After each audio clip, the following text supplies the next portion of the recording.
पहले वो करे फिर हम चुनाव आते आते उधर से कुछ ऐसा ऑफर है कि ठीक है हम कर देंगे आपको, चुनाव के बाद अगर हमारी सरकार बनते मुकेश सहनी चले हैं तो आज की तारीख में झूठा वादा पे हम नहीं चलने वाले हैं कि देश का प्रधानमंत्री का अधिकार है कि करना चाहिए और करेंगे तो हम धन्यवाद देंगे। देश में कुछ अच्छे काम भी किए हैं, उनके लिए मैं उनको धन्यवाद भी दूंगा। जैसे धन्यवाद देने वाला काम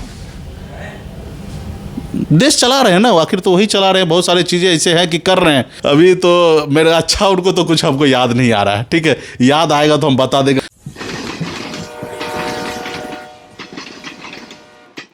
नमस्कार, मैं विष्णु नारायण द बिहार मेल के लिए।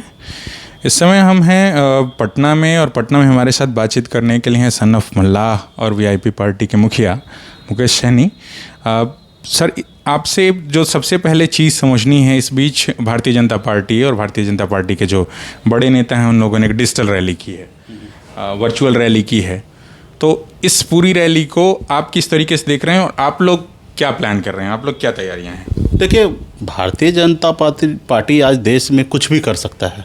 ये अभी जनता को ध्यान देने की आवश्यकता है कि किस समय क्या करना चाहिए और उसको हम लोग कैसे भला रोक सकते हैं। भारतीय जनता पार्टी है वो कभी भी कुछ भी करता है, ठीक है, किसका सरकार बनाया कभी गिरा देना, मतलब उनके लिए आज नॉर्मल सी बात है। वो अभी इतना अंधा हो चुके हैं, सत्ता में इतना चूर हो चुके हैं कि उनको अच्छा बुरा कुछ उसको नज़र नहीं आ रहा है। आज देश में जितना बड़ा महामारी है और यहाँ पे लोगों को, प्रवासी मजदूर को और अन्य गरीब लोगों को हर तरह से सुविधा मुहैया कराना चाहिए, वहाँ पे ये अभी राजनीति कर रहे हैं। जबकि जवाबदेही उनका है, राज्य हो या केंद्र हो, जवाबदेही उनका है कि लोगों को देखना, लेकिन वो नहीं देख के अब वो आज राजनीति कर रहे हैं। तो हम लोग क्या कर सकते हैं? हम लोग ज़्यादा से ज़्यादा बोल ही सकते हैं, बाकी तो जनता को अभी निर्णय लेना है कि उनके बारे में क्या सोचना चाहिए। ठीक है। कोरोना का बढ़ता संक्रमण और धीरे धीरे खुलता लॉकडाउन को किस तरीके से ले रहे हैं? हालांकि सब लोग शुरुआत में, आप लोग भी साथ थे लॉकडाउन के, अब जब लॉकडाउन खुल रहा है तो लॉकडाउन को किस तरीके से ले रहे हैं आप, खुलते लॉकडाउन? देखिए, एक तो लॉकडाउन करने में थोड़ा सा समय लग गया और उसके कारण भारत में फैल गया, और सिर्फ लॉकडाउन ही करने से हमारा समस्या जो तत्काल प्रभाव से 8 से 12, 8 बजे आए और 12 बजे कहा अब से लॉकडाउन, उसको किस तरीके से ले रहे हैं? वो तो बगैर प्लानिंग का किए हैं। वो तो सीधा, मतलब जो सरकार के पास, जैसे हम देख रहे हैं विदेशों में कि चाइना के बगल में ताइवान था और 15 जनवरी को अपने सीमा को सील कर लिया। तो आप अपने सीमा को सील करने में तो सबसे पहले आपने बहुत गलती की है, और उसका रीज़न ट्रंप हो या मध्य प्रदेश का सरकार हो, कई ऐसी चीज़ें हैं और सच्चाई है, ठीक है। और वो आपने लेट कर दिया और अचानक किया, ठीक है, अचानक किया, बाद में फिर सरकार के पास विज़न नहीं रहा ये सब करने में। सरकार विज़न फेल सरकार रहा, और वो भारत के लिए सबसे बड़ा दुर्भाग्यपूर्ण रहा कि सरकार के पास विज़न नहीं है। जबकि दुनिया को देख रहे थे हम लोग, जब चाइना में हुआ या दूसरे कंट्री में फैल रहा था, हमको दिसंबर से पता चलने लगा कि ये बड़े भयंकर है। जबकि भारत में इसका असर उतना नहीं है, लेकिन हम जितना देख रहे थे टीवी पे या सोशल मीडिया पे, जो चाइना में या अदर कंट्री में, तो इसका भयंकर रूप देखने के लिए मिल रहा था। उसके बाद भी भारत सरकार इसको सीख नहीं लिया, और भारत में, मतलब कह सकते हैं कि भारत को हमको कम से कम 15-20 साल पीछे ढकेल दिया। लॉसेस कितना होगा इसका आकलन अभी पहले ये ख़त्म हो जाएगा, उसके बाद किया जा सकता है कि हमारे जान माल का कितना हानि हुआ है। लेकिन अभी हम कह सकते हैं कि इससे हमारी भारत बहुत पीछे चला गया, और सिर्फ सरकार का विज़न के कारण। सरकार सही से प्लान नहीं कर पाया, सही से सोच नहीं सका। और ये देखिए, हर किसी की ज़िंदगी में पहली बार हुआ, तो हम कह सकते हैं कि कोई तो पहले से प्रिपेयर्ड नहीं था, ये एक नेचुरल था, ये हुआ। लेकिन इसको दूसरे तरीके से डील किया जा सकता था, और इसमें हमारी सरकार, केंद्र सरकार खास करके फेल रहा। और अभी तो हद हो रहा है बिहार में कि आप देखिए 40 से 45 लाख मजदूर प्रवासी दूसरे राज्य में फंसे थे। एक तो उनको घर पे आने का मौका नहीं मिल रहा था, उसके बाद हम लोगों ने आग्रह किया मुख्यमंत्री जी से, और देश के प्रधानमंत्री भी ये बात को समझे, और फिर वो मतलब प्रवासी मजदूर को 1 जुलाई से बिहार में आने के लिए अनुमति दिया, या ट्रेन चलाएं, जो भी जैसे भी किए। पहले तो सरकार हाथ उठा लिया, उसके बाद हम लोगों ने किया, और लोग जैसे तैसे तरफ के परेशान होकर 2-2 हज़ार किलोमीटर चल के जैसे तैसे अपने राज्य में पहुँचे। और आज राज्य में पहुंचने के बाद 1 महीना भी नहीं हुआ, लोग भूखे मर रहे हैं, परेशान हैं, और अभी बिहार से दूसरे राज्य में भी जाने के लिए मूव कर दिए। क्यों? जबकि अभी आप देखिए, कोरोना अभी 2.25 लाख पे पहुंच गया। जब कम था तभी लोग लौट के घर आए, और अभी इसका स्वरूप खत्म नहीं हुआ उसके बाद जो ये लोग बाहर जा रहे हैं, क्योंकि उसके पास व्यवस्था नहीं है, खाने पीने का सामग्री नहीं है। तो मेरा राज्य सरकार से आग्रह है, माननीय नीतीश कुमार जी से, कि आप बिहार के मुखिया हैं, गार्जियन हैं, आप सब चीज़ हैं, जो हमारे बिहार से के जो प्रवासी मजदूर हैं जो अभी जा रहे हैं, कृपया करके उनको रोकिए, क्योंकि वो दूसरी जगह जाएंगे, फिर से ऐसे हालत होंगे तो फिर समस्या होगा। उनको रोकिए, उनको आप काम दीजिए, पंचायत स्तर पे जो आपने प्लान कर रहे हैं वो काम दीजिए। अगर कुछ लोगों को काम नहीं देते हैं तो उसको कुछ मुआवजा दीजिए, राशि दीजिए। आपके पास पूरा 27 लाख लोगों का डाटा है, आपके बैंक अकाउंट है, और आप इस तरीके से बिहार के लोगों को रोकिए। और कहीं ना कहीं बिहार सरकार सोच रहा है कि लोग परेशान होकर आए हैं और चुनावी साल है, वो लोग हमें वोट देंगे नहीं, तो इससे अच्छा जो जहाँ जा रहा है जाने दो, कम से कम ये रहेगा तो हमको निश्चित तौर पे वोट नहीं देंगे। तो आज कहीं ना कहीं राज्य सरकार वोट का फिक्र करने लगा है, और मुझे लगता है कि ये नीतीश जी का खास करके चेहरा पे ये उचित नहीं है कि वो जिस तरीके से राज्य में या देश में राजनीति किए और इस समय में वो वोट की फिक्र करने लगे, मुझे लगता है उचित नहीं है। लेबर का मसला, जो मज़दूरों का मसला है, वो सार्वभौमिक मसला बना हुआ है। उसमें लेबर लॉज में बहुत जगह पे अमेंडमेंट भी हो रहे होंगे, आप भी संभवतः फॉलो कर रहे होंगे।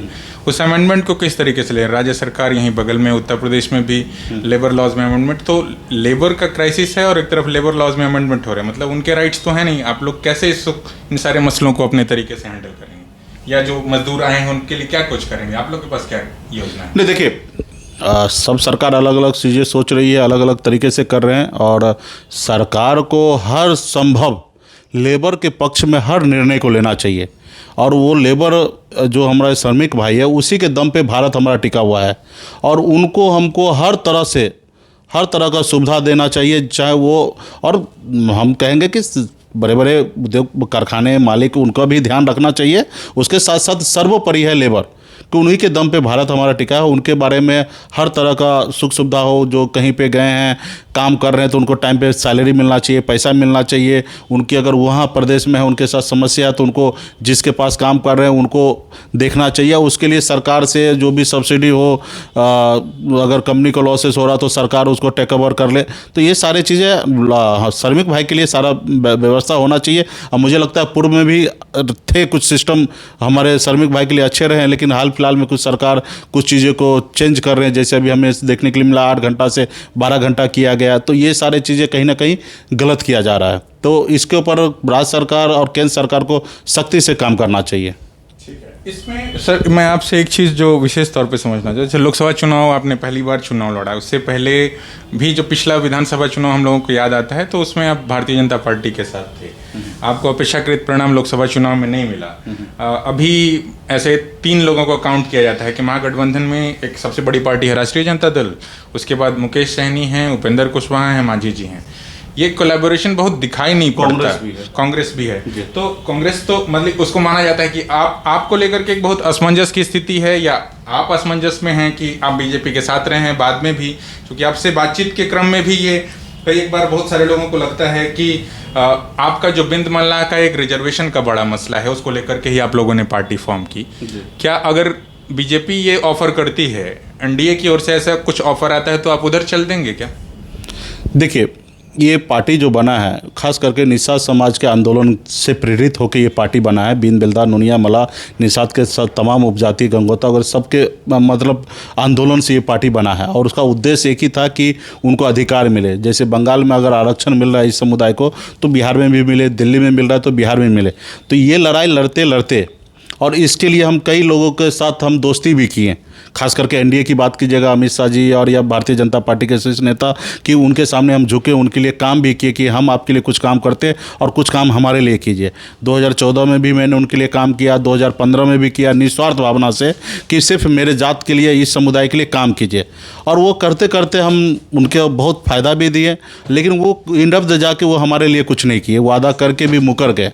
और वो फिर ये आंदोलन धीरे धीरे तेज होते गया, और फिर इसका हमें लगा कि जो काम उनको हम कह रहे करने के लिए वो काम हम कर सकते हैं, हमारे लोग भी दिल्ली में हो या बिहार विधानसभा में आवाज़ को बुलंद किया जा सकता है। तो इसके लिए हमने एक पॉलिटिकल पार्टी हमने बनाया और 2018 में ये पॉलिटिकल पार्टी बना, अपनी ताकत के क्षमते पे बना। और फिर हमारे जो काम भारतीय जनता पार्टी नहीं किया तो निश्चित तौर पे जब वो सत्ता में पावर में रहने के बाद वो नहीं किया तो मेरा रुख एक ही था कि इनके साथ नहीं रहना, और मैंने वो 2019 में नहीं रहा। उनके साथ छोड़कर मैं महागठबंधन का पार्ट बना, महागठबंधन के साथ गठबंधन किया, उनके साथ चुनाव लड़ा और सफलता नहीं प्राप्त हुआ। लेकिन आज भी हमारा संघर्ष जारी है और हमारा मानना है कि हम महागठबंधन के साथ हैं और आने वाले समय में हम बिहार में सरकार बनाएं, केंद्र में सरकार बनाएं और जो संविधान के दायरे में रहकर इस समाज को न्याय मिले और इसका जो हक और अधिकार है, अगर जब दिल्ली में मिल सकता आरक्षण तो बिहार में मिलना चाहिए। तो मुझे लगता है कि हम यूपीए की सरकार बनाएं, राज्य में भी और केंद्र में भी, और फिर इस समाज के साथ न्याय किया जाए। क्योंकि अभी तक तो उसको करना होता तो कर देता, और फिर अभी हम झूठा वादा पे किसी के साथ जाने वाले नहीं हैं। पहले वो करे फिर हम चुनाव आते आते उधर से कुछ ऐसा ऑफर है कि ठीक है हम कर देंगे आपको, चुनाव के बाद अगर हमारी सरकार बनते मुकेश सहनी चले हैं तो आज की तारीख में झूठा वादा पे हम नहीं चलने वाले हैं। वो पहले काम करे। वादे सच्चे भी होते हैं।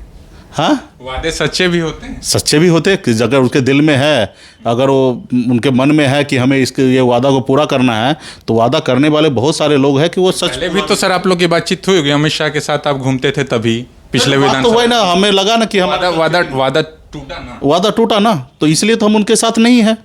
वादा टूटा, फिर वादा करने लगे। अभी वादा पे काम नहीं चलेगा। अभी रिजल्ट चाहिए, पहले रिजल्ट, उसके बाद सोचेंगे। अभी रिजल्ट तो हमको मालूम है कि हम यूपीए की सरकार बनाएं, राज्य में भी और केंद्र में भी, और मुझे लगता है कि अभी दूसरे के पीछे भागने से अच्छा है कि हम खुद बना कर लेंगे। ठीक है, वो दम खाली वो पावर आना चाहिए, हम खुद कर लेंगे। पहले हम लोग पॉलिटिकल पार्टी नहीं था, सिर्फ संगठन था, तो हम दूसरे के पीछे भाग रहे थे, कोई पॉलिटिकल पार्टी के पीछे। अभी हमारी पार्टी किसी पॉलिटिकल पार्टी के पीछे नहीं भागेगा, हमारी खुद की पॉलिटिकल पार्टी है। हम आज बिहार की जनता के लिए, गरीब श्रमिक के लिए, तमाम 12 करोड़ जनता के लिए हम काम करना चाहते हैं। उसमें एक निषाद समाज भी है, वो भी सर्वोपरि है।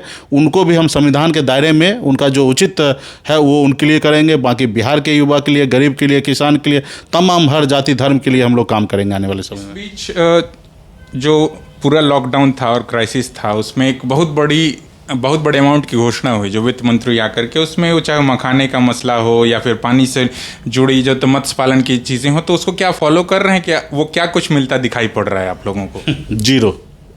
सिर्फ बोल देने से काम नहीं होता, ज़मीन पर उतरना चाहिए। और ये जो एनडीए की जो सरकार है वो आपको 15 लाख रुपया खाता में देने वाला था, ये भी तो वही बोले थे ना। हर 2 साल में 2 करोड़ युवा को नौकरी देना, ये भी बात वही कहे थे। दूसरे देश पे, बॉर्डर पे जो हमारे साथ आंख उठा के देखता उसको एक सर के बदले 14 के पहले की बात है, 15 में फिर विधानसभा चुनाव में आप साथ साथ घूम चुके हैं उनके, तो वो कैसे जस्टिफाई कर रहे हैं? नहीं, 14 में उन्होंने बोला और मुझे लगा कि करेंगे। ठीक है, वो भी चीज़ के लिए एक समय लगता है, तो हम तो थे उनके साथ, तो हमको लगा कि करेंगे। और आज हमें लगा कि ये सब नहीं हुआ है, तो अभी भी वादा कर रहे हैं, ये करेंगे कि नहीं करेंगे ये मुझे नहीं पता है। वो करेंगे तो उनको धन्यवाद देंगे कि देश का प्रधानमंत्री का अधिकार है कि करना चाहिए, और करेंगे तो हम धन्यवाद देंगे। देश में कुछ अच्छे काम भी किए हैं, उनके लिए मैं उनको धन्यवाद भी दूंगा, और जो नहीं करेंगे उनके लिए तो हम उनको विरोध करेंगे। जैसे धन्यवाद देने वाला काम देश चला रहे हैं ना, आखिर तो वही चला रहे हैं। बहुत सारी चीज़ें ऐसे हैं कि कर रहे हैं। अभी ऐसा तो बोलिएगा कि कुछ भी नहीं कर रहा तो ये तो उचित नहीं होगा। हाँ, हमें याद नहीं है कि वो क्या किए हैं, ठीक है, लेकिन इतना तो हम कह सकते हैं कि देश चला रहे हैं। जैसे नोटबंदी किया, जीएसटी किया, तो ये सारी चीज़ों कैसे ले रहे हैं? ये सब तो उनके फ्लॉप हो गए। तो फिर अच्छा क्या? अच्छे मतलब अभी तो मेरा अच्छा उनको तो कुछ हमको याद नहीं आ रहा है। ठीक है, याद आएगा तो हम बता देंगे। हमको तो अभी अच्छा कुछ नहीं याद आ रहा। इतना हमें पता है कि देश के प्रधानमंत्री बने हुए हैं, 2014 में भी सरकार बना लिए और 2019 में भी लोगों को अपने अंधभक्ति में लेके जाके सरकार बना लिए। ये उनका अच्छा काम है। फिर भी धन्यवाद आप दे रहे हैं। अब क्या कर सकते हैं, अभी बना लिए और उनको वोट जनता ने दिया, और जनता हमारे लिए सर्वोपरि है। जनता को हम कभी कटघरे में नहीं डाल सकते हैं। जनता का जो विचार हुआ, उन्होंने निर्णय लिया। मैं खगड़िया लोकसभा से चुनाव लड़ा, हार गए, तो हम जनता को 1% भी उंगली नहीं उठाएंगे। मेरे खुद में कुछ कमी था, इसके कारण मैं हार गया। और आने वाले समय में वो कमी को दूर करने का हम कोशिश करेंगे, जनता के दिल में बसने का कोशिश करेंगे। और मैं जनता से भी हाथ जोड़ के विनती करूंगा कि कुछ भी निर्णय लेने से पहले थोड़ा आप भी सोचिए। लोकसभा चुनाव के तो परिणाम जो थे वो आए ही, आप चुनाव लड़े हार गए। विधानसभा चुनाव नज़दीक हैं, क्या विधानसभा चुनाव में शिरकत करेंगे? कहीं से मुकेश सहनी को बिहार की जनता चुनाव लड़ते हुए देखेगी, या फिर से आप लड़ाने की भूमिका में ही रहेंगे? हमारी पार्टी चुनाव लड़ेगा पूरे प्रदेश में। और आपने बीते उपचुनाव में भी अपना कैंडिडेट उतारा हाँ, हमने था। अपने तो ये समझना है आपसे, जैसे ऐसी बातें सुन रहे हैं कि पप्पू यादव कह रहे हैं पटना से अपनी दावेदारी की विधानसभा चुनाव में शिरकत करेंगे, तो क्या मुकेश सहनी को भी फिर से चुनाव लड़ते हुए जनता देखेगी बिहार की? देखिए, अभी मेरी पार्टी पूरे बिहार प्रदेश में चुनाव लड़ेंगे, गठबंधन के साथ रह के लड़ेंगे। हमारी पार्टी किसी पार्टी के पीछे चलने वाले स्थिति में कभी भी नहीं था, ना है। लड़ेंगे कि नहीं लड़ेंगे, ये अभी मैंने अपने लिए ऐसा कोई विचार नहीं किया है। आने वाले समय में इस पर मंथन होगा, पार्टी के शीर्ष नेता के साथ बैठेंगे। और अभी हमने ऐसा कोई प्लान नहीं किया। हम 2019 में भी नहीं प्लान किए थे। आदरणीय श्री लालू प्रसाद जी ने कहा कि आपको लड़ना चाहिए, तो हमने लड़ा। हमने अब देखा कि 2015 में भी हमने चुनाव नहीं लड़ा। तो क्या लालू प्रसाद से बात हुई है? जन्मदिन है उनका, आपकी बातचीत नहीं हो पाया, लेकिन हमने शुभकामना अपने सोशल मीडिया के द्वारा, हम अपने फेसबुक आईडी पे, तमाम टीवी के जरिए हमने उनको संदेश दिया है। आपके भी माध्यम से हम आदरणीय श्री लालू प्रसाद जो गरीबों के मसीहा हैं, उनको मैं जन्मदिन की ढेर सारी शुभकामना देता हूँ। ईश्वर से चाहूँगा कि उनका स्वास्थ्य एकदम सही रहे और वो हमारे बीच में ज़्यादा से ज़्यादा समय तक रहें। तो यही है बातचीत। लोकसभा चुनाव खगड़िया से लड़ा था इन्होंने, मगर अपेक्षित के परिणाम नहीं मिले। विधानसभा चुनाव को लेकर के भी इनका कहना है कि अभी पार्टी के जो शीर्ष नेता हैं उनसे बातचीत करने के बाद ही इस तरह का फैसला लिया जाएगा। हालांकि इनकी पार्टी चारों तरफ पूरे बिहार में अलग अलग सीटों पर जरूर अपनी दावेदारी प्रस्तुत करेगी। द बिहार मेल के लिए रजत के साथ मैं विष्णु नारायण, बहुत धन्यवाद।